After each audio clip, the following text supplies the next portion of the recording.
நகை சீட்டு போடுறது லாபமா நட்டமா அப்படின்றத ஒரு சின்ன விளக்கம் அது. இப்போ தங்கம் எடுக்கும் போது நம்ம என்ன பண்ணுவோம்னா, நிறைய பேர் கையில் அமௌண்ட் போட்டு தங்கம் எடுப்போம். அது பெஸ்ட்டா? அப்படி இல்லை அப்படின்னா மாதம் மாதம் நகை சீட்டு போட்டு எடுக்கிறது பெஸ்ட்டா? அதுவும் இல்லைன்னா சிறு மாதிரி மொபைல் மூலமாக ஆப்பில் கட்டுவாங்க, அதில் பெஸ்ட்டான்னு பார்த்தீங்கன்னா இது எதுவுமே பெஸ்ட்டு கிடையாதுன்னு தான் சொல்லணும். நான் என் வீட்டுக்கு நகை எடுக்கும்போது ஃபஸ்ட்டு என்ன பண்ணேன்னா நகை சீட்டு போட்டேன். நகை சீட்டு போட்டு என்னால் கரெக்டாக கண்டினியூவாக கட்ட முடியல. ஸோ இடைப்பட்ட இதில் கட்டும்போது ஃபஸ்ட்டு மந்த் வர வச்சதுல இருந்து எல்லாம் லெஸ் பண்ணது போக பார்த்தீங்கன்னா எனக்கு லாஸ் தான் வந்தது. நெக்ஸ்ட் டைம் என்ன பண்ணோம்னா, சரி மொபைல் அப்ளிகேஷனில் கட்டுவோம் அப்படின்னு சொல்லிட்டு மொபைல் அப்ளிகேஷனில் போட்டோம். 100, 200, 500 அந்த மாதிரி போட்டுகிட்டே வந்தோம். கடைசியில் நகை எடுக்க போகும்போது பார்த்தோம்னா நகை எடுத்தாச்சு. நகை எடுத்தது கிட்டத்தட்ட 42,000 ரூபாய்க்கு நகை எடுத்திருக்கேன். 42,000 ரூபாய்க்கு எடுத்த நகையை அப்படியே உடனே பக்கத்தில் இருக்க இன்னொரு சென்டரில் போய் விசாரிக்கும் போது அதனுடைய வேல்யூன்னு பார்த்தீங்கன்னா வெறும் 38,000 தான் காமிச்சாங்க. என்னன்னு கேட்டால் அந்த செய்கூலி சேதாரம் இந்த வரி இதெல்லாம் போக பார்த்தீங்கன்னா அதனுடைய மதிப்பு அப்படியே குறைஞ்சிருக்கு. ஸோ பணத்தினுடைய மதிப்பு நகையாக போடும்போது மாற்றம் அடையுது. இது எந்த அளவுக்கு நம்மளுக்கு லாபம் நட்டம்னு பார்த்தீங்கன்னா, இப்போ ஒரு 50,000 ரூபாய்க்கு நீங்கள் நகை எடுத்திருக்கீங்கன்னா ஒரு 6 மாதம் கழிச்சு அந்த நகையோட விலை வந்து உயரும்போது தான் உங்களுக்கு அது லாபம். அதுவும் நீங்கள் 50,000 ரூபாய்க்கு நகை எடுத்துட்டீங்க, அதை வந்து அன்னைக்கே கொண்டு போய் என்ன மதிப்புன்னு கேட்டிங்கன்னா 40,000, 42,000 ரூபாய்க்கு தான் போகுது. இந்த 6,000, 7,000 குறையுது பார்த்தீங்களா? இந்த 6,000, 7,000 தான் அடுத்த மாதம் ஏறுது அப்படின்னா தான் உங்களுக்கு அந்த போட்ட காசை நீங்கள் எடுக்க முடியும். ஸோ இடம் வாங்குறது பெஸ்ட்டாக நகை வாங்குறது பெஸ்ட்டான்னு பார்க்கும்போது இடம் வாங்கி போகிறது எவ்வளவோ பரவாயில்ல. ஆனாலும் நகையில் கூட்டம் குறையிறதே கிடையாது. அதுக்கு காரணம் என்னென்னா, நகையில் வந்து இவ்வளோ செய்கூலி சேதாரம் இல்லாமல் நாங்கள் தரோம் அப்படின்னு சொல்லி ஏமாற்று வேலை நடக்கிறது தான். நம்ம போய் சீட்டு போட்டோம் அப்படின்னா சீட்டு போட்டதுக்கப்புறம் மாதம் மாதம் கட்டுற அமௌண்ட்டை நம்ம நகையாக வர வைக்கிறாங்கன்னு நம்ம நினச்சிக்கிட்டு இருக்கோம். நகையாக வர வைக்கிற மாதிரி வர வச்சுட்டு அதுக்கும் ஒரு குறிப்பிட்ட நகைகளை வந்து ஒதுக்கி வச்சுருப்பாங்க. இந்த மாடலில் தான் உங்களுக்கு கிடைக்கும் அப்படின்னு, அதில் தான் நம்ம எடுக்க முடியும், அதில் தான் செய்கூலி சேதாரம் கிடையாது அப்படின்னு சொல்லிட்டு காமிச்சிடுறாங்க. சரி, ஓகே. எப்படி பார்த்தாலுமே யாருக்கு லாபம் பார்த்தீங்கன்னா நகைக்கடைக்காரங்களுக்கு தான் லாபம். திருப்பி அந்த நகையை கொண்டு போய் அடகு வச்சோம்னாலோ இல்லை சேல் பண்ணணும்னாலோ நம்ம போட்டதை விட கூட எடுக்கவே முடியாது, கண்டிப்பான முறையில் எடுக்க முடியாது. மீறி எதுக்கு எடுக்கிற நகைகளை ஒரு அழகுக்காக ஒரு அவசரத்துக்கு அடகு வச்சா ஒரு 1,00,000 ரூபாய்க்கு வாங்குற நகைக்கு வந்து ஒரு 25,000 வரைக்கும் நம்மளுக்கு அமௌண்ட் கிடைக்கும், 80, 85,000 வரைக்கும் கிடைக்கும்ன்ற ஒரு அவசர தேவைக்காண்டி தான் நகைகளை வாங்குகிறோம். பட் அந்த நகையோட தேவைன்னு பார்க்கும்போது நம்மளுக்கு அத்தியாவசியமா அனாவசியமானு கேட்டிங்கன்னா அனாவசியம்தான். நம்மளுடைய நகைகளை பிரித்து எடுக்கிறது நல்லதா இல்லை ஒரே நகையை எடுத்து வைக்கிறது நல்லதான்னு கேட்டிங்கன்னா பிரித்து எடுக்கிறது எவ்வளவோ நல்லது. ஏன்னா நம்மளுடைய தேவை வந்து ஒரு 50,000 இருக்குது அப்படின்னா 1,00,000 நகையை கொண்டு வச்சு நம்ம 50,000 வாங்க முடியாது. அப்படியே வாங்கினாலும் நம்மளுக்கு அந்த நகையை திருப்புற மாதிரி இருந்துச்சுன்னா அந்த 50,000 கட்டி நம்ம திருப்பிடுவோம். ஆனால் பெரிய நகை இருக்கிறதுனால வேற ஒரு தேவைக்கு நம்ம இன்னொரு இடத்துல வைக்க முடியாது. ஸோ நகைகளை பிரித்து எடுத்து வச்சுக்கிட்டிங்கன்னா ஒரு 2 செயின் 3 மோதிரம் அந்த மாதிரி எடுத்துக்கிட்டிங்கன்னா உங்களுடைய தேவைக்கு நீங்கள் எங்கே வைக்கணும்னாலும் அந்த பொருளை மட்டும் வச்சுட்டு நீங்கள் மற்றதை வந்து யூஸ் பண்ணிக்கலாம். ஒரு விசேஷத்துக்கு போகிறோம் அப்படின்னா இருக்கிற எல்லாத்தையுமே மொத்தமாக செஞ்சு வச்சுட்டு அதை வச்சுக்கிட்டு சும்மா தெரிய முடியாதுல்ல. நம்ம வாங்குறது நம்மளுடைய தேவைகளுக்காண்டி ஒரு அத்தியாவசிய பொருள் மாதிரி ஆகிப்போச்சு நீங்கள் நகை. ஸோ நகை எடுக்கும்போது எல்லாருமே என்ன நினைக்கிறாங்க, பெருசாக போடணும், பந்தாவாக இருக்கணும்னு தான் நினைக்கிறாங்க. ஸோ நம்ம என்ன பண்ணுறோம், இருக்கிற எல்லாத்தையும் போட்டு ஒரே நகையை எடுத்துகிட்டு வந்துடுவோம் அப்படின்னு சொல்லி போகிறீங்க. இல்லை, அது உங்களுக்கும் ஆபத்து, அடுத்தவங்களுக்கு கண்ணை ஒருத்தரையிலையும் ஆபத்து. செயின் எடுத்துகிட்டு போகிறவங்க இன்றைக்கி அதுதான் பெரிய செயினை தான் குறி வச்சு எடுத்துகிட்டு போகிறோம். ஸோ உங்களுடைய தேவை என்னவோ அதுக்கேற்ற மாதிரி பாருங்கள். அடுத்தவங்களுடைய கண் பார்வைக்கு அழகாக இருக்கணும், அவங்க நம்மளை பந்தாவாக நினைக்கணும்னு சொல்லி நகையை வாங்கி மாடி எடுத்துக்கிறதுல எந்த ஒரு லாபமுமே கிடையாது. நகைகளை பொறுத்த வரைக்கும் நாளாக வருஷம் ஓடத்தான் அதனுடைய மதிப்பு கூடும். இன்னைக்கு எடுத்த நகையை நாளைக்கே நீங்கள் போய் விட்டீங்கனாலும் அதுக்கு மார்க்கெட் ரேட்லாம் கம்மி தான். அதை முதல்ல தெரிஞ்சுக்காமையே நிறைய பேர் என்ன பண்ணுறோம், நகையில் போட்டு பணத்தை அதிகமாக விரயம் பண்ணிக்கிட்டே இருக்கும். ஆனால் இடத்துல வாங்கி போட்டிங்கன்னா அந்த இடம் வந்து 1க்கு 2 பெருக தான் செய்யும். ஆனால் பெண்களை பொறுத்த வரைக்கும் நகை அணிகலன்கள் வந்து அதிகமாக போட்டால் தான் மதிப்புன்ற ஒரு மைண்டுக்கு நம்ம கொண்டு வந்துட்டாங்க. நான் இப்போ ரீசெண்ட்லியாக ஒரு 1 இயருக்கு முன்னாடி பழனி போயிருந்தப்ப எங்கள் ஃபேமிலியோடு தான் போயிருக்கேன். எல்லாருமே பார்த்தீங்கன்னா எல்லாமே கோல்டு எங்கள் வீட்டில் போட்டிருந்தாங்க. கோல்டு போட்டதும் இல்லாமல் எக்ஸ்ட்ரா ஃபிட்டிங் அதுன்னு போட்டு வந்து உட்காந்துருந்தாங்க. நான் என்னடா இப்படி போட்டு வந்து உட்காந்துருக்காங்க கோயில்னு சொல்லிட்டு எனக்கு ஒரு பக்கம் சங்கடமாகவே இருந்துச்சு. கடைசியில் அங்கே நாங்கள் போயிருந்தப்போ அந்நேரம் பார்த்து கலெக்டர் வந்திருக்காரு. கலெக்டரும் அவருடைய மனைவியும் அங்கே வந்திருக்காங்க. ஏதோ விசிட்டுக்கு வந்திருக்க மாதிரி தெரியல, ஏதோ சாமி கும்பிட தான் வந்திருப்பாங்க போல. மாசா எல்லாரும் வந்திருக்காங்க. ஒருத்தருக்கிட்டையும் நகை இல்லை. எனக்கு பீதி ஆகி போச்சு. ஆனா பாதியில இருக்கப்பட்ட ஆளு சும்மா வருது, இல்லாத ஆளு இப்படி வந்து உட்கார்ந்து இருக்குதுன்னு. அதாவது எங்க குடும்பம்லாம் வந்து ரொம்ப வசதியான குடும்பம், நார்மல் ஒரு குடும்பம் தான். எல்லாருமே பெரும்பாலும் பாத்தீங்கன்னா நீ ரொம்ப வசதியெல்லாம் இருக்காது, நார்மலா தான் இருப்பாங்க. நடத்துற குடும்பம் தான் நம்ம எல்லா குடும்பமும்.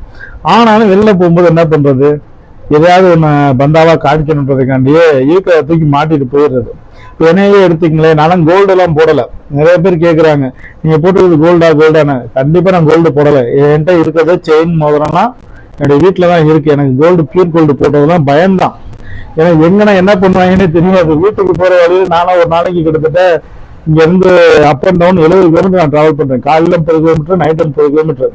இதுல ஒரிஜினல் எங்கிருந்து மாட்டிட்டு போறது, இதெல்லாம் ஒரிஜினல் போட்டா வரல வருவானா? அதுவும் பாருங்க, இது பாத்தீங்கன்னா இது கோல்டு கிடையாது, இது ஃபுல்லுமே 1 கிராம் கோல்டு தான். இது ஃபுல்லாவே நம்ம அதாவது வெளில போறோம், நம்மளுடைய மதிப்புக்கு ஏற்ற மாதிரி நம்மளை காமிச்சுக்கணுன்றதுக்காண்டி போடுறதானே தவிர, பெரிய பெரிய கோடீஸ்வரனை பார்த்தா ஒண்ணுமே இல்லாம முழுக்கடின்னு நினைப்பாங்க. உண்மையிலே கோடீஸ்வரன் தானா அப்படின்ற டவுட்லாம் இருக்கும். ஏன்னா அவங்கள பொறுத்த வரைக்கும் அந்த பணத்தாசை இதெல்லாம் வந்து வீட்டோட எல்லாத்தையும் ஒழுகி விட்டு வெளில வரும்போது ஒண்ணும் விளையாடுறாங்க. நம்ம என்ன பண்றோம், வெளில வரும்போது இருக்கு எல்லாத்தையும் தூக்கி மாட்டிட்டு திரிகிறோம். ஸோ நம்மளை பொறுத்த வரைக்கும், ஆண்களை பொறுத்த வரைக்கும் ஒரு சிலர் தான் அந்த இவ்வளோ பெரிய செயின் போடுறது, இவ்வளவு தூரத்துக்கு நகை போடுறதெல்லாம் பார்த்துருப்பீங்க.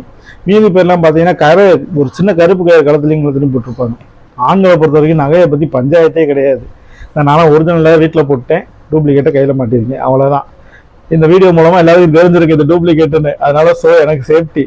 இது ஒரிஜினல் நினைச்சு நிறைய பேர் என்கிட்ட வந்து கேட்பாங்க, ஏங்க இவ்வளவுதான் போட்டு போறீங்க பயம் இல்லாமல் வாங்க. பயத்தோட தானே தெரியுறேன், இது டூப்ளிகேட்னு உங்களுக்கு தானே தெரியும், அடுத்த ஆளுக்கு தெரியாது. அவன்பாட்டு கையை பிடிக்கிறேன்னு சொல்லிட்டு இழுத்து விட்டு போயிட்டேன் நான் வண்டியோடன்னு சொல்லி. இருந்தாலும் நம்ம வந்து இப்படி இருந்து பழகிட்டோமே, பெருங்கையா தெரிஞ்சோம்னா அசிங்கமா இருக்குமேன்னு சொல்லி மாற்றுறதுதான். ஆனா பெண்கள் என்ன பண்றாங்க தெரியுமா, வீட்டுல இருக்கோ இல்லையோ எங்கிட்ட இருந்தாவது கடனை வாங்கியாவது நகையை எடுத்து கழுத்துல மாட்டிடுறாங்க. கடைசியில போற வரல அவனாவது பிடிக்கிட்டு போயிருந்தான். நகை கடையில அதை ஒரு பக்கம் ஏமாத்தி தான் நகையை விற்கிறான். ஓப்பனா சொல்லணும்னா எல்லா கடையிலுமே நகை வந்து ஓப்பனா சொல்லணும்னா ஏமாத்தா விற்கிறான். என்னுடைய மனைவிக்கு வந்து நகை எடுக்க போகும்போது மீனாட்சி பின்னாடி செய்யற இடத்துக்கு போயிருந்தோம். ஒரு நண்பர் ஒருத்தர் மூலமா நகை செய்யற இடத்துக்கு போயிருந்தோம். அங்க எடுத்த நகையோட மதிப்பு பார்த்தீங்கன்னா 65,000 எடுத்தோம். அதே நகையை வெளியில வந்து ஒரு பிராண்டட், அதாவது நேம் சொன்னா பஞ்சாயத்து ஆயிருமே, அதனால ஒரு பிராண்டட் நிறுவனத்துல வந்து கேட்கிறோம். அங்க என்ன சொல்றாங்கன்னா 77,000 ரூபாய் வருது. என்னன்னு கேட்டா ஜிஎஸ்டி, அதுக்கப்புறம் செய்கூலி சேதாரம் எல்லாம் சேர்த்து கிட்டத்தட்ட 10-12 ரூபாய்க்கு 10,000 ரூபாய் குறையாம கொண்டு வராங்க. என்ன சார் இவ்வளவு வித்தியாசம்னு கேட்கிறோம். இல்லை சார், நாங்க வந்து செஞ்சு கொடுக்குற இடத்துல வந்து அவங்களே எங்ககிட்ட தான் வாங்குறாங்க, நேம் அடிக்கிறது மட்டும் சீல்டு பண்றாங்க. அதை செஞ்சு கொடுக்குற இடத்துல நம்ம நேரடியாக வாங்கினா ரொம்ப குறையுது அமௌண்ட்டு. நீங்களும் செஞ்சு வாங்குற இடமா இருந்துச்சு அப்படின்னா நகையை தாராளம் வாங்க, உங்களுக்கு ஒரு 5,000 ரூபாய் மிச்சமாகும்.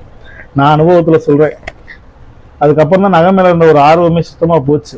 நகையை எடுத்ததோட நிப்பாட்டியாச்சு. இப்போ வந்து நகையெல்லாம் எதுவுமே எடுக்கலை. அதுக்கு பதிலாக அந்த அமௌண்ட்டை சேர்த்து வச்சு ஒரு இந்த இடமோ ஒரு வீடோ வாங்கினீங்கன்னா உங்களுக்கு நல்லா இருக்கும், எதிர்காலமும் பிரைட்டா இருக்கும்.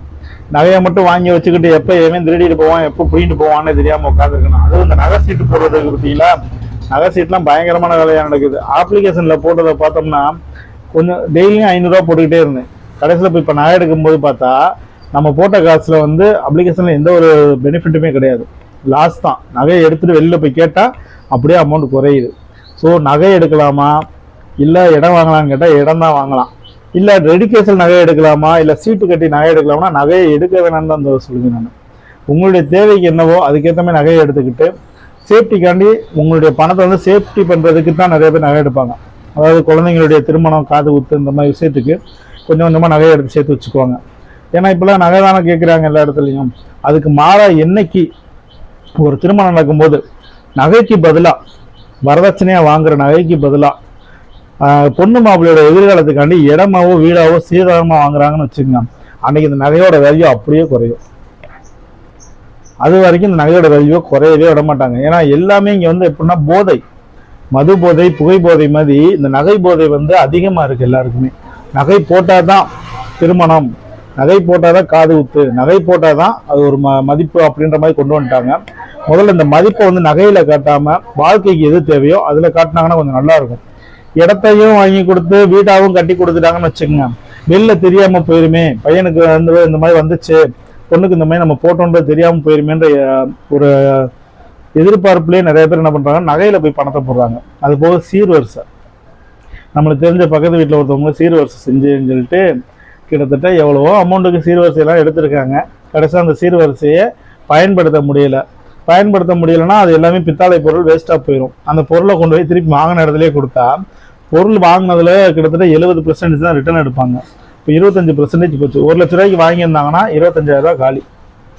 இதெல்லாமே வெளியில் பார்க்குறதுக்காக நம்மளை ஏமாற்று வேலை பார்க்குறதுக்காண்டி தான். அதாவது மற்றவங்களுக்குன்னு நினைக்காம நம்மளுடைய தேவைக்கு என்னவோ, நம்மளுடைய வீட்டில் இருக்கவங்களுக்கு தேவை என்னவோ அதை நோக்கி மட்டும் நம்ம போனோம்னா இந்த மாதிரியான லாஸ்களை கொஞ்சம் குறைச்சிக்கலாம். அதனால் கொஞ்சம் பார்த்து செய்யுங்க.